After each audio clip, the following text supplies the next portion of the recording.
Picture this. You're standing in the dust-choked streets of Karakorum in 1253, watching a line of ragged Buddhist monks and weary silk merchants file past the imperial guards. To the world, this is the invincible heart of an empire, yet a terrifying secret lies hidden beneath those coarse robes. Mongol counterintelligence officers have just intercepted a whisper that should have been impossible to hear. 400 elite fidai, the most feared killers of the Order of Assassins, have successfully vanished into the city's crowds. They aren't here to trade or prey. They carry small, curved blades dipped in a neurotoxin so potent that a mere scratch ensures a screaming death. Their singular objective is to plunge those blades into the throat of the great Khan Monka. This audacious move marks the true beginning of the war between the Mongols and the Order of Assassins. While the Mongol court glittered with stolen gold and silk, these 400 shadows moved closer to the imperial pavilions every hour, threatening to decapitate the world's only superpower. If they struck home, the empire would fracture into 1,000 warring tribes. If they failed, they would ignite a genocidal fire that would hunt their kind to the ends of the earth. Newly uncovered records from the Persian historian Juvayni reveal that the Khan's guards didn't just find assassins. They found a map of a shadow state that believed it could kill its way to global dominance. Can a group of mountain-dwelling mystics actually survive when they force the Mongol war machine to stop conquering nations and start hunting individuals? Before diving into these forgotten stories of survival and suffering, if you enjoy learning about the hidden truths of history, consider hitting that like button and subscribing for more content like this, and please comment below to let me know where you're listening from. I find it incredible that we're exploring these ancient stories together from different parts of the world, connected across time and space by our shared curiosity about the past. Minka Khan did not react with a public display of rage. He sat in his heavy timber throne and watched as his guards dragged the captured infiltrators across the stone floor. One by one, the poisoned daggers were tossed into a heap at his feet. The metal clattered, a sharp sound that signalled the end of a century-old status quo. For 160 years, the Nizari Ismaili State, the Assassins, had used this exact brand of terror to paralyze every sultan and crusader king in the Middle East.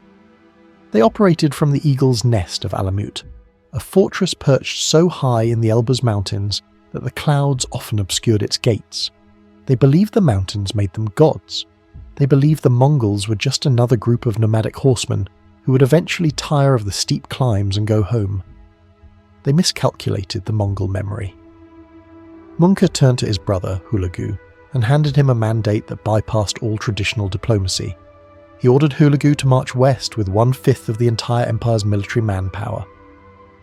This wasn't a mission to expand borders, it was a mission to erase a name from history. Hulagu moved with a terrifying mechanical precision. He didn't just mount his horse and charge, he transformed the landscape. Thousands of Chinese engineers began constructing a road that stretched from the steppes of Mongolia to the peaks of Persia.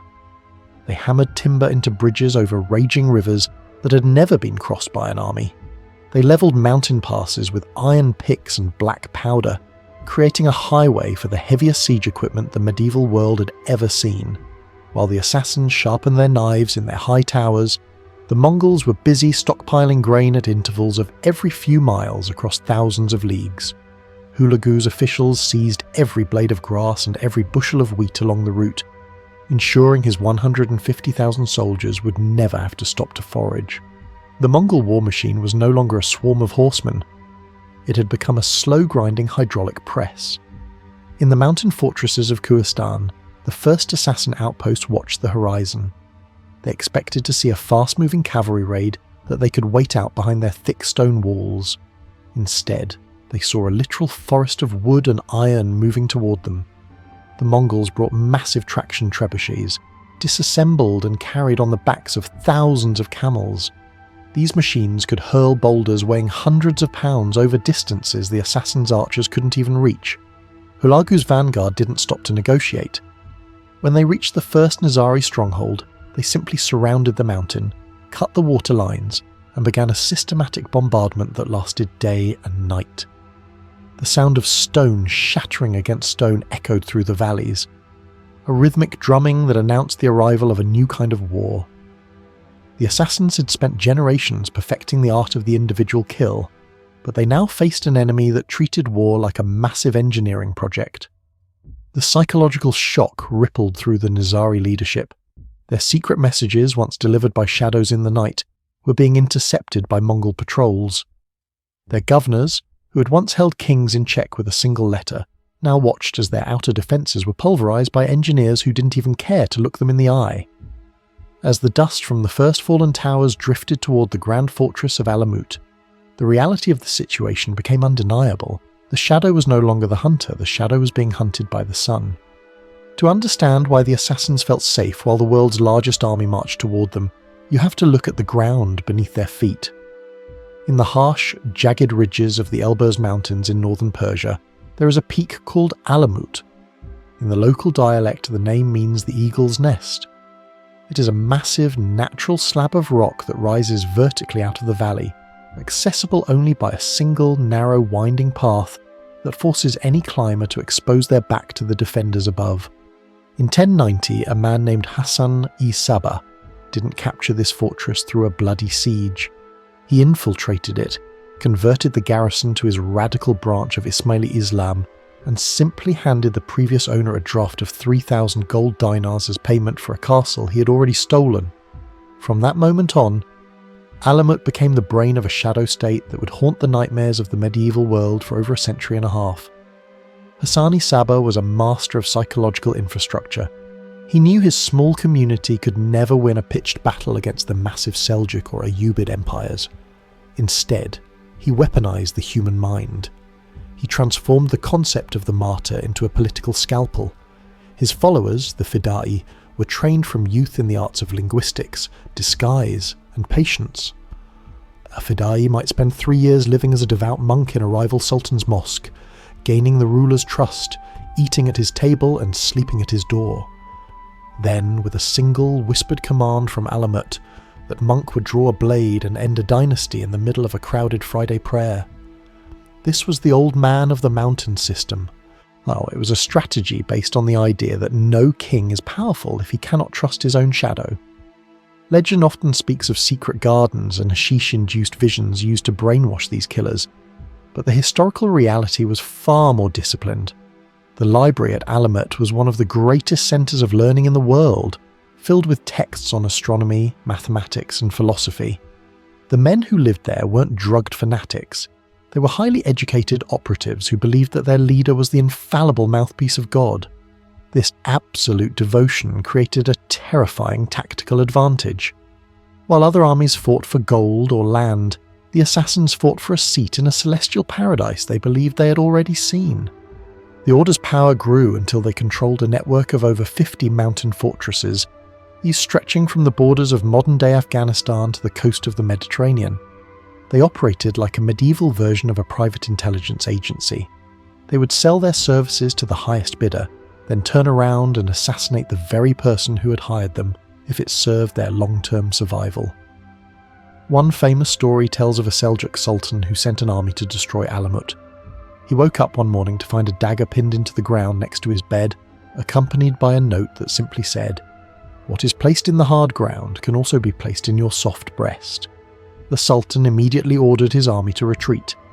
This was the world the assassins inhabited, a world of fragmented kingdoms, shifting loyalties, and rulers who were easily terrified by a blade in the dark. For 166 years, this strategy was flawless. They had survived the Crusades, outlasted the rise and fall of Saladin, and watched as dozens of empires crumbled around them. Their fortresses were engineered with massive cisterns for water and granaries carved directly into the cold mountain stone, capable of holding enough food to withstand a 10-year siege. They viewed the coming Mongol tide through this lens of historical arrogance. They assumed the Mongols would be like the others, superstitious, disorganized, and vulnerable to the fear of the hidden blade. The Mongol arrival changed the rules of the game. When Hulagu's scouts first entered the valleys below Alamut, they didn't see a target that needed to be charmed or intimidated. They saw a problem of physics. The Mongols were a culture that had perfected the art of the total hunt. Every year, they practiced the Nurge, a massive hunting circle that stretched for miles, driving every living creature toward a central killing zone. To the Mongols, the Order of Assassins were just a particularly difficult breed of prey that had run into a high hole. While the assassins waited for the Mongols to send an ambassador they could threaten or a general they could kill, the Mongols simply began stripping the land bare. They methodically cleared the surrounding villages, removing the assassins' local intelligence networks and food supplies. They didn't care about the daggers in the night because their camps were structured with a concentric security system that made infiltration impossible for anyone who didn't look, speak, and smell like a man of the steppes. The psychological weapons that had paralyzed the Islamic world for generations were suddenly useless. You cannot intimidate a machine that only cares about logistics and stone-crushing power. As the Mongols began to assemble their giant Chinese catapults at the base of the cliffs, the leaders inside Alamut realized they weren't facing another king. They were facing the end of their world. Hulagu Khan did not resemble the wild, impulsive conquerors of legend. He approached the annihilation of the assassins with the clinical detachment of a master clockmaker dismantling a faulty mechanism. When he received the mandate from his brother Munka in 1253, he knew he was being handed more than a military campaign. He was being given a project of total erasure. Hulagu spent nearly 3 years in a state of obsessive preparation. He understood that the mountain fortresses of Persia could not be taken by the traditional Mongol method of lightning-fast horse raids. To kill the eagle in its nest, he would have to build a road to the sky. The scale of this mobilization remains one of the most staggering logistical feats of the medieval era. Hulagu commanded that every 10 men across the entire Mongol Empire provide 2 of their number for his expedition. This created a colossal force of over 150,000 seasoned warriors, but the soldiers were only the beginning. He drafted 1,000 households of Chinese engineers, experts who held the secrets of mechanical destruction. These men were the masters of the Huopao, early gunpowder weapons, and the massive, as complex traction trebuchets that could dismantle stone walls with the precision of a surgeon's knife. Instead of charging blindly toward the Elburz Mountains, Hulagu transformed the landscape of Central Asia into a conveyor belt of death. His advance was preceded by a massive engineering corps that acted as the vanguard. They didn't scout for enemies, they scouted for obstacles. They built permanent wooden bridges over the wide, churning rivers of the Oxus and the Jaxartes, capable of supporting the weight of thousands of heavy supply wagons. They carved wide, flat roads through narrow mountain passes that had previously only seen the hooves of nimble goats. This was Mongol siege warfare on a continental scale, a methodical paving of the way for an inevitable hammer blow. As the army moved, it consumed the world around it. Thus, Hulagu's administrators established a sophisticated network of supply depots and grain silos every few miles along the march. Thousands of camels were pressed into service, their backs laden with the disassembled parts of the great siege engines. The Mongols weren't just bringing men, they were bringing a city of iron. Every night, the Mongol camp was laid out in a precise geometric grid, protected by a perimeter of sharpened stakes and constant patrols. The assassins, watching from the high ridges, found no gaps in the Mongol armour. There were no unguarded generals to snatch, no chaotic supply lines to raid. The old man of the mountain was watching a tidal wave of metal slowly rise toward his front door. Hulagu's discipline was absolute. He issued strict orders to protect the local Persian populations that submitted to him, ensuring that his army had a stable base of operations. He wasn't interested in a scorched earth policy that would leave his horses starving. He wanted a functional province, minus the assassins. By the time the main body of the Mongol army reached the borders of the Nizari State in 1256, the war was already half won. The Mongols had neutralized the terrain, secured their food, and brought the finest military technology on earth to the base of the mountains. The first test of this machine came at the outlying fortresses of the Quistan region. These were the shield walls of the assassin state, designed to bleed an invader dry before they could ever reach Alamut. The Nizari defenders looked down from their ramparts and saw something they had never witnessed before. The Mongols didn't wait for a formal surrender or try to scale the walls with ladders. They began a rhythmic industrial bombardment. The Chinese engineers assembled their machines with practiced speed, and soon boulders the size of barrels were raining down on the parapets. Under Hulagu's watchful eye, The Mongol archers utilised a specialised heavy bow that outranged the assassins' own defences. They created a no-man's land around each fortress, where any defender who showed his head above the battlements was instantly met with a flurry of high-velocity arrows. This wasn't a battle of bravery, it was a battle of suppression. One by one, the outer towers of the Quistan strongholds began to crack and groan.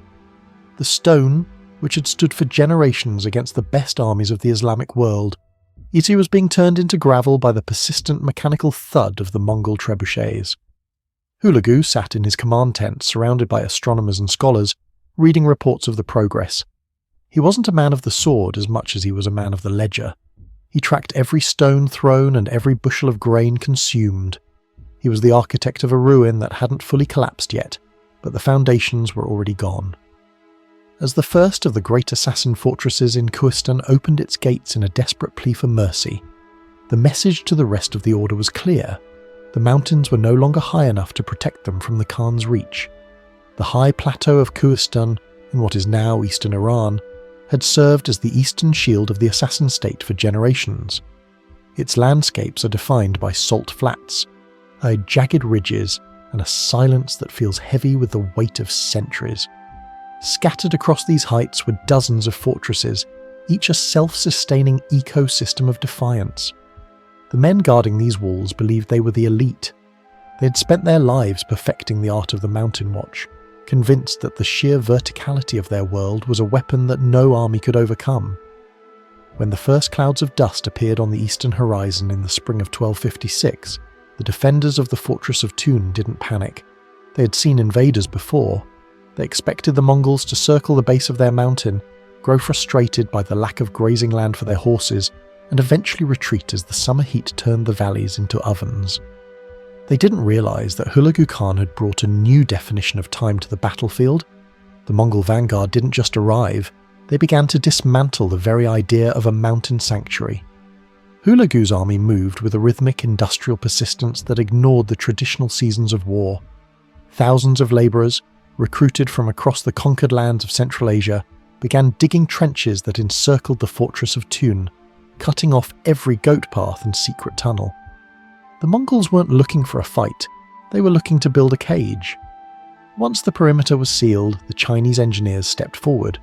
They didn't bother with ladders or suicidal infantry charges. They spent days assembling their traction trebuchets.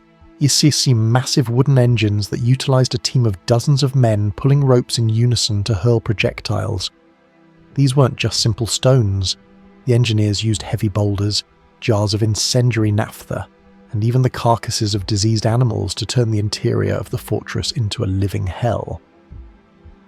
The sound of these machines dominated the valley, a repetitive mechanical thud followed by the whistling of 100-pound rock cutting through the thin mountain air. Inside the walls of Tun, the psychological foundation of the order began to crack. The Hashashin were masters of the hidden blade, but a dagger is useless against a boulder falling from the sky. Every time a Mongol trebuchet struck, it sent tremors through the stone foundations that had stood for 2 centuries. The defenders realised that their enemy wasn't interested in their ideology or their threats. The Mongols treated the siege like a mining project. They were systematically turning the fortress into a pile of gravel. After several days of relentless bombardment, the walls of Tun finally groaned and gave way. A massive section of the outer rampart collapsed into the dry moat, creating a ramp of rubble. The Mongol heavy cavalry, who had been waiting in silent formations at the base of the hill, didn't immediately charge. Instead, the engineers moved in with fire arrows and early forms of grenades, clearing the breach with explosive heat. Only when the defenders were blinded by smoke and deafened by the roar of the siege engines did the Mongol storm begin. The fall of Tun was not a battle, it was an execution. The Hulagu had issued a specific set of instructions for the treatment of those who resisted. He wanted the world to understand the cost of defiance. As the Mongol soldiers flooded through the breach, they systematically hunted down every armed man. The Persian historian Juvayni, who accompanied the army, noted the terrifying efficiency of the slaughter. The Mongols didn't kill in a frenzy of rage. They did it with a quiet, administrative coldness. They gathered the surviving defenders in the town square and began the harvest. This massacre served a vital purpose in Mongol siege warfare. It was a message sent via the wind to every other fortress in the region. Within weeks, the governors of nearby strongholds like Gurdku and Lamsar began to receive messengers from the Mongol camp. These messengers didn't carry long, flowery demands for surrender. They carried simple, blunt facts. Look at what happened to Tun. Your walls are stone, but our stones are heavier. Your water will run dry. Your gates will break. Surrender now, and you might live to see the next moon. Resist, and you will become the dust we walk on. The effect was devastating. The aura of invincibility that had protected the assassins for 166 years evaporated in the heat of the Quistan sun. Across the plateau, the command structures of the Nizari state began to fray. Local commanders who had once sworn to die for their Imam found themselves staring at the horizon, waiting for the dust clouds that signalled their own annihilation. The shadow state was being dragged into the light, and for the first time the hunters realised they were the ones being tracked. As the Mongol army gathered its machines and moved toward the heart of the Elburz Mountains, the path to Alamut was no longer blocked by armies, but by the growing stench of fear. While the Mongol siege engines were turning the fortresses of Quistan into gravel, a different kind of collapse was occurring inside the walls of Alamut. The Order of Assassins, a group that had survived for nearly 2 centuries through absolute discipline and the iron will of its leaders, was suddenly rudderless. In late 1255, the Grand Master, Al-Din Muhammad III, was found murdered. He was a man whose later reign had been defined by mental instability and violent outbursts, and his death left the sect in the hands of his eldest son, Rukn al-Din Kursha. History often places the wrong person in the right place at the worst possible time. Kursha was young, inexperienced, and lacked the fanatical conviction that had made his ancestors so terrifying. He inherited a kingdom of shadows just as the sun of the Mongol Empire was beginning to burn those shadows away. Kursha did not spend his first days as Imam preparing for a heroic last stand. Instead, he watched from the parapets of his mountain home as the smoke from burning villages drifted up from the valleys below. He was a man of books and philosophy, more comfortable with the abstract debates of the Ismaili library than the grim reality of logistics and blood. The Persian historian Juvayni, who eventually met the young leader, described his state of mind with cutting precision. He wrote that Kursha was like a snake caught in a basket, twisting and turning with every new report of Mongol progress, and frantically searching for an opening that the heavy Mongol lid had already sealed shut. He was paralysed by a choice that no predecessor had ever had to make: die as a martyr in a fortress that was no longer invincible, or surrender the legacy of his bloodline to a conqueror who promised only mercy at the end of a sword. Hulagu Khan recognised this weakness from miles away. He didn't just want to kill Kursha, he wanted to use him. The Mongol leader began a campaign of psychological warfare that was just as effective as his catapults. He sent a series of letters to Alamut, each one carefully calibrated to erode the young Imam's resolve. Hulagu didn't use the language of a tyrant, he spoke as a pragmatist. He promised that if Kursha descended from his mountain, destroyed his own fortresses and surrendered, he would be treated with the honour befitting a high-ranking noble of the empire. If he refused, Hulagu promised that not even the stones of Alamut would remain to mark where the order had once stood. Within the council chambers of the assassins, a bitter divide erupted. The hardline commanders, veterans who had spent decades sharpening their blades for this exact moment, argued for a scorched earth defence. They believed the mountains would eventually break the Mongol spirit. They pointed to the massive storehouses of grain and the deep wells that had sustained them for generations. But a rival faction of advisors, seeing the sheer scale of the 150,000-man army encircling them, whispered of survival. They saw the fate of Tun and knew that the Mongols did not stop until the job was done. Kursha, caught between these two worlds, began a desperate game of diplomatic stalling. He sent messengers to Hulagu offering partial surrenders, promising to destroy some of his minor castles while keeping the great ones intact. Hulagu had no patience for games. Each time a messenger arrived with an excuse or a half measure, the Mongol army simply moved another 5 miles closer to the heart of the Elburz. Hulagu ordered his engineers to begin levelling the final approaches to the fortress of Mandiz, where Kershah had taken refuge. This was not a castle built on a high peak like Alamut, but a palace fortress carved into the face of a massive cliff. It was beautiful, opulent, and utterly trapped. The Mongols began to assemble their heaviest machines on the surrounding ridges, positioning them so they could fire down into the open courtyards of the palace. The psychological pressure became physical. The sound of Mongol hammers and saws echoed through the canyons night and day. Kershah's advisors began to defect. Even his own brother was sent to the Mongol camp as a hostage, a move that Hulagu used to gather even more intelligence about the internal defences of the order. The young Imam spent his nights staring at the fires of the Mongol camp, which outnumbered the stars in the Persian sky. He realised that the old man of the mountain was no longer a figure of dread. He was a prisoner in a very expensive cage, waiting for the door to be kicked in. By late 1256, the stalling tactics had run out. Hulagu issued a final ultimatum. He gave Kershah 3 days to descend and surrender his person. To emphasise the point, the Mongol trebuchets began a test bombardment. The heavy stones didn't hit the walls, they sailed over them, smashing into the living quarters and the ornate gardens. The message was clear. The Mongols could destroy the Imam whenever they chose. The myth of the Shadow State was dead. On November 19th, 1256, the gate of Mandiz creaked open. Rukn al-Din Kershah, the last true leader of the assassins, walked out into the cold mountain air to meet his fate. He didn't come as a warrior, but as a supplicant, hoping that the snake in the basket could still find a way to survive the crushing weight of the Khan. When Rukn al-Din Kershah descended from the cliff fortress of Mandiz to submit to Hulagu Khan, he didn't just bring his own life as a peace offering, he brought the keys to the entire Nizari state. Hulagu, ever the pragmatist, forced the young Imam to send messengers to the remaining fortresses, commanding them to dismantle their walls and surrender. Most complied, their spirits broken by the sight of their leader in Mongol custody. But when the Mongol vanguard reached the base of Alamut, they found the gates barred. The garrison at the Eagle's Nest looked down from their 200-metre limestone perch and chose to ignore the commands of their captive Imam. To these veteran warriors, Kershah was speaking under duress, and the sanctity of Alamut was more important than the survival of its master. They believed the fortress was physically impossible to take. They were about to discover that the Mongols viewed impossible as merely a problem of engineering. The siege of Alamut began in late 1256 under a sky that threatened the arrival of a brutal Persian winter. The geography of the site was a nightmare for any traditional army. The fortress sat on a narrow ridge with sheer drops on almost every side. The only path up was a zigzagging trail that could be defended by a handful of men with rocks and boiling oil.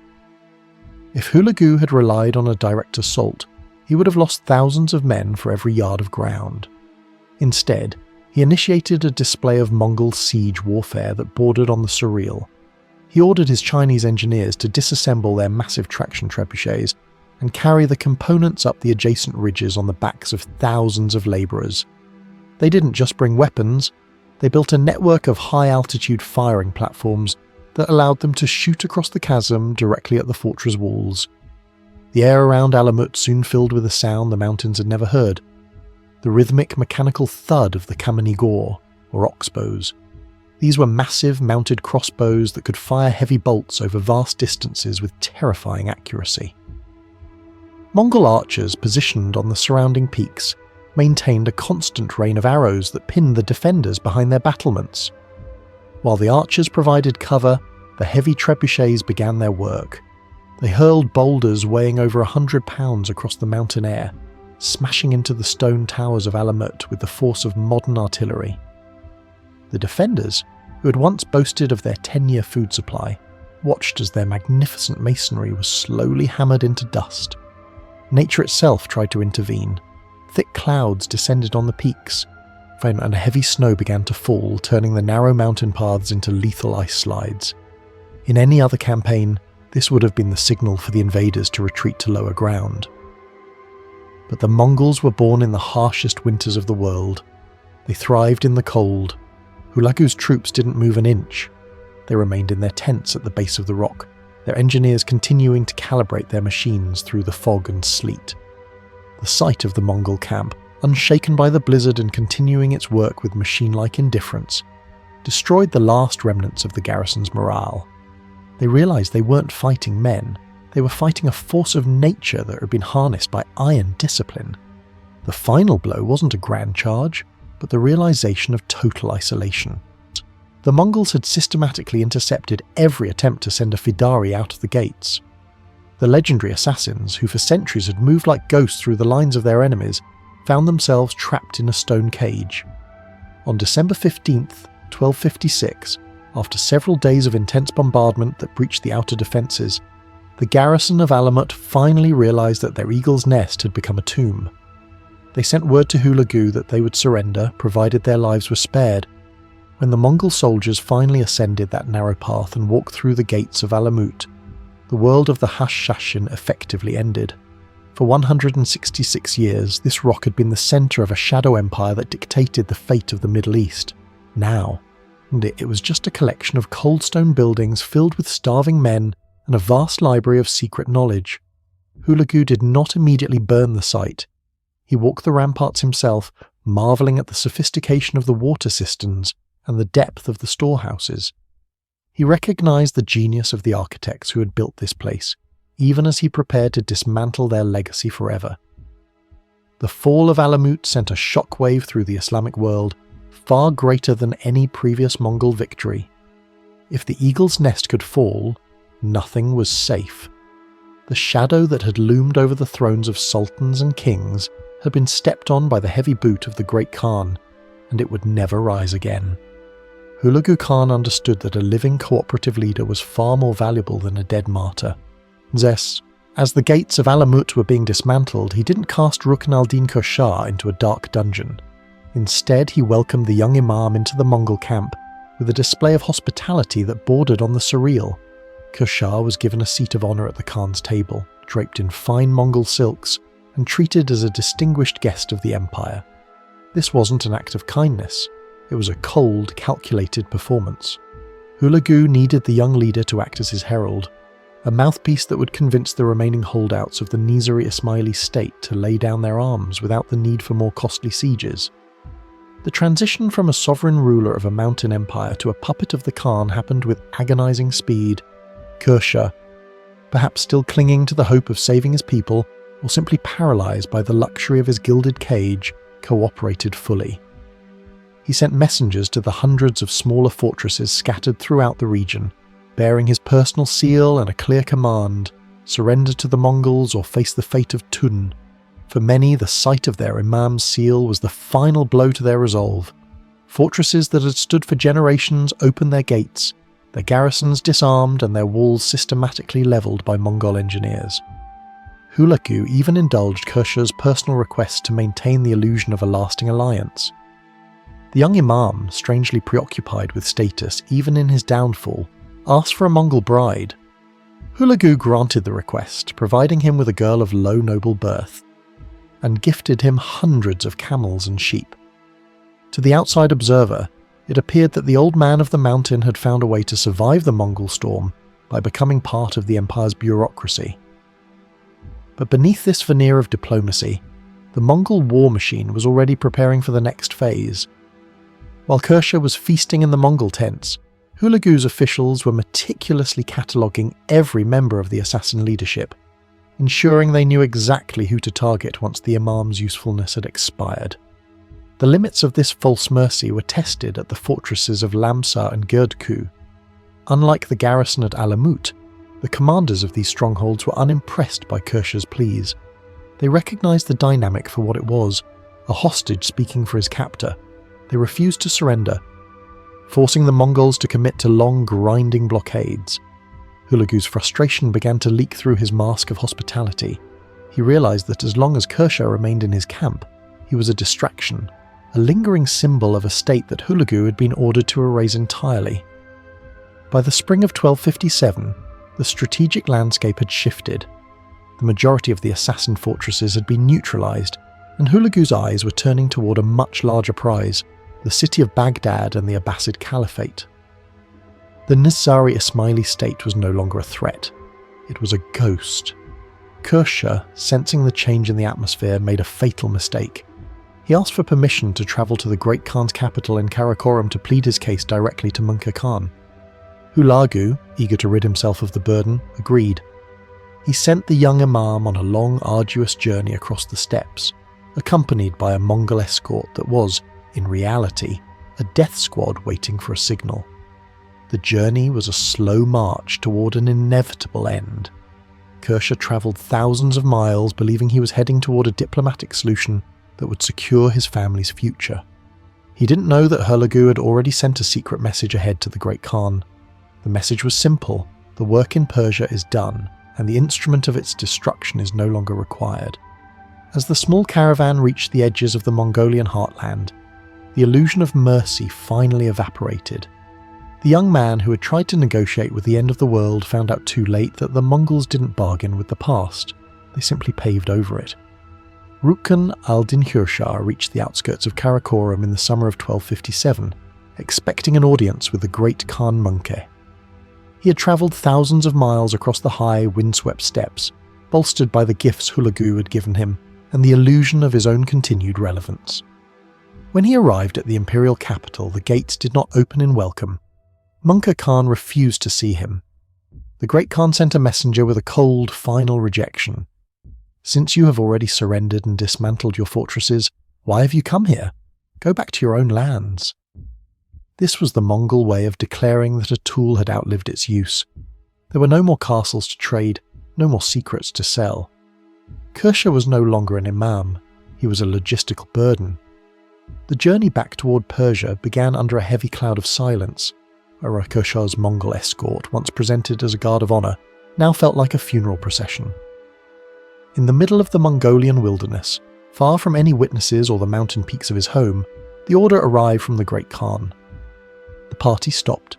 They led Kursha into a side valley, away from the main road. The Mongols had a specific tradition for dealing with royal blood.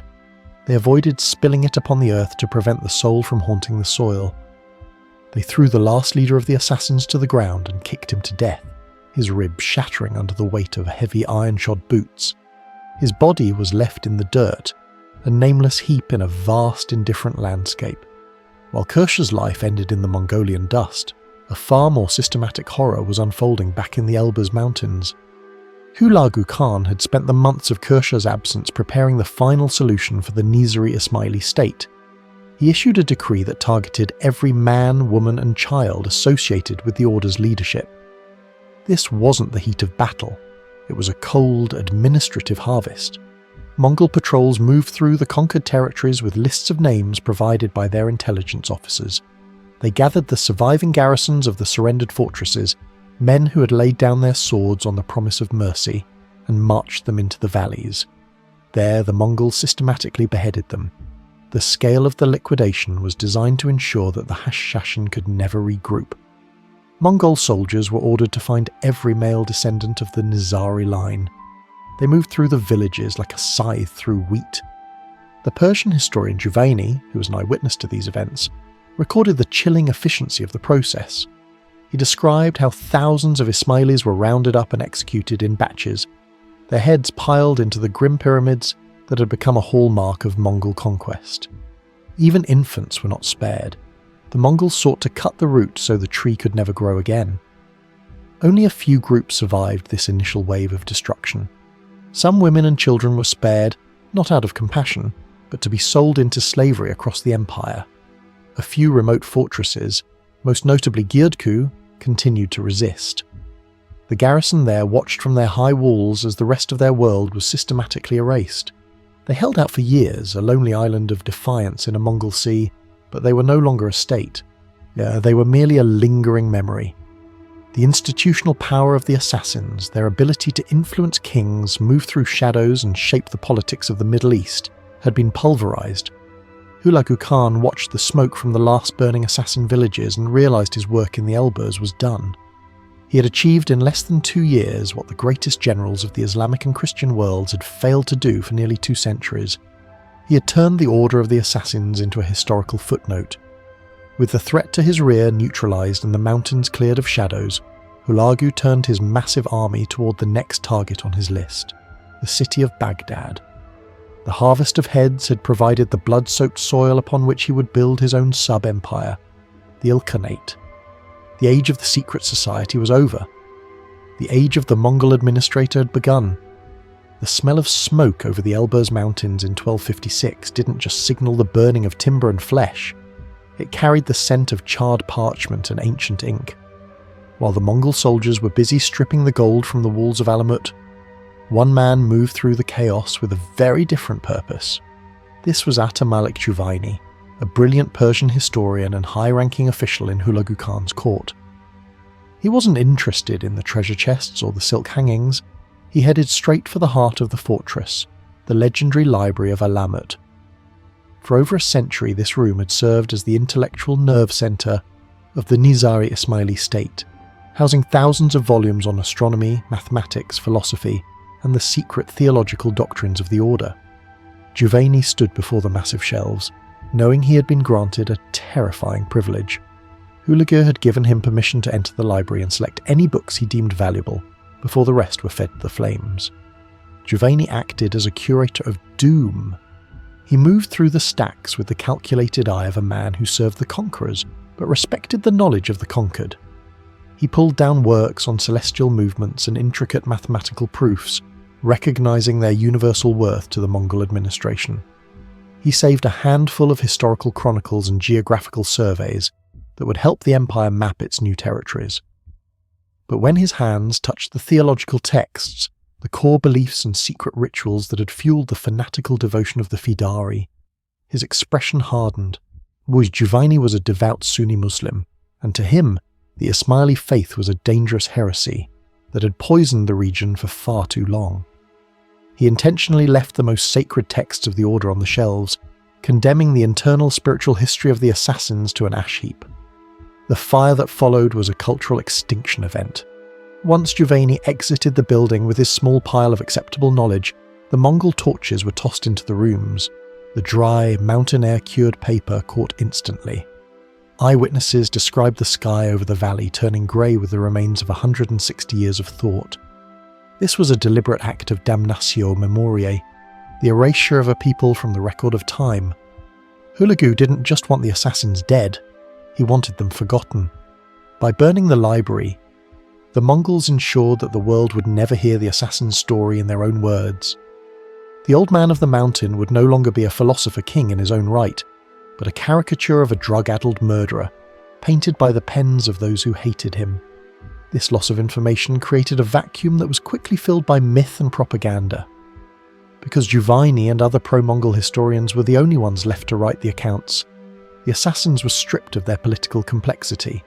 They were reframed as a cult of mindless killers who operated out of a hallucinogenic haze. The stories of the secret gardens of paradise and the use of hashish to trick young men into martyrdom, tales that later captivated Marco Polo and the Western world, were largely the product of this post-war narrative. The real history of the Nizari Ismaili State, with its sophisticated urban planning, its diplomatic networks, and its deep intellectual traditions, vanished into the smoke. As the flames died down, Hulagu's engineers moved in to finish what the fire had started.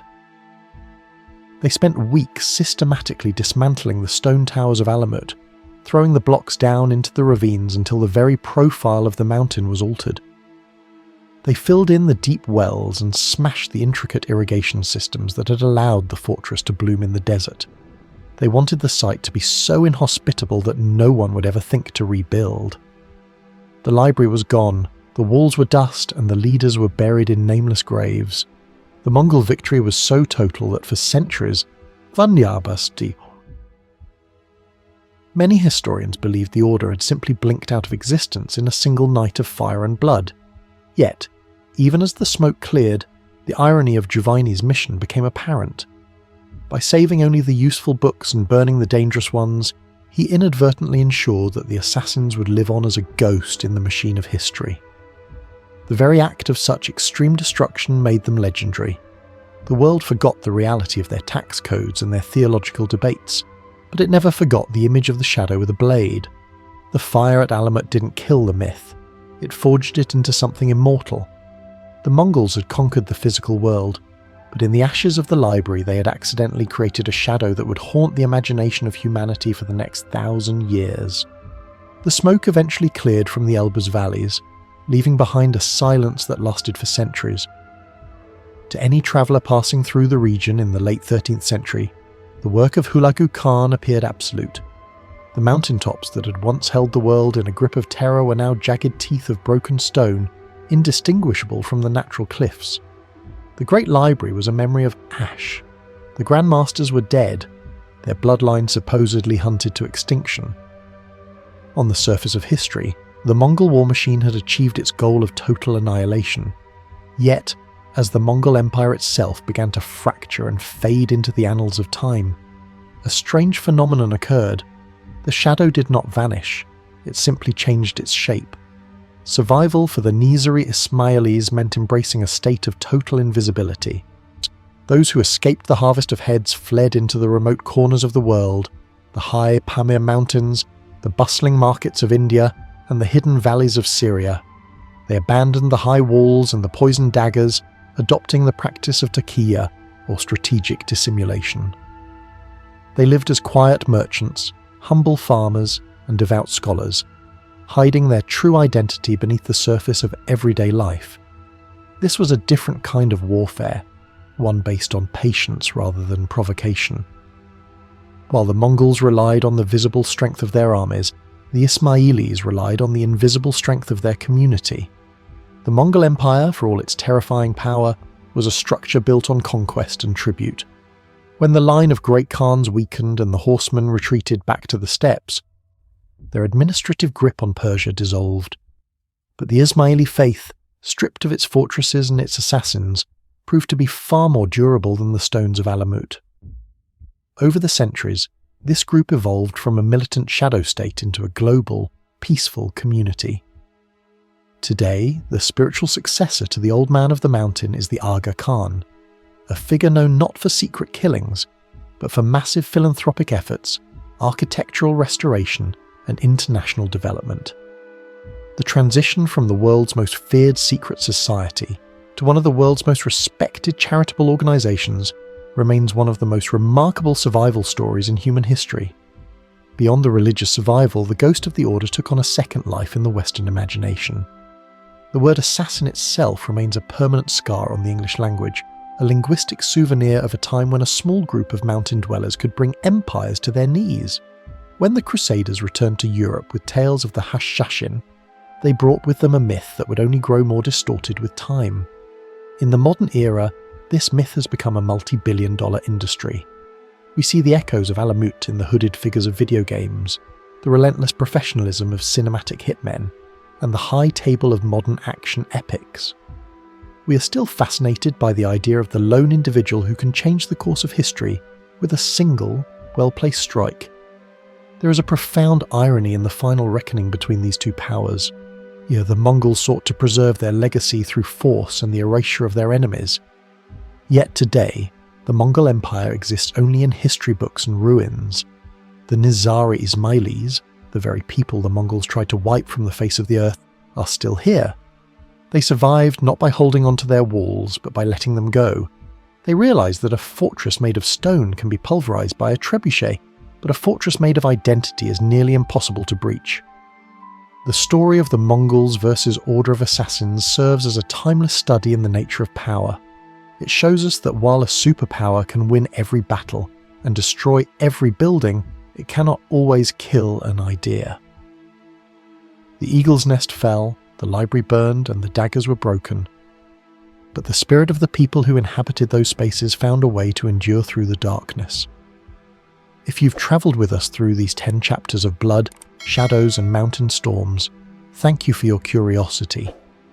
The history of our world is often written in the ruins, but the real stories are found in the people who walked away from them. For more deep dives into the forgotten wars that shaped our modern world, make sure to check out our next video on the screen. Don't forget to like and subscribe to join our community of history explorers. Until next time, remember that the past is never truly dead. It's just waiting for someone to find the keys to the library.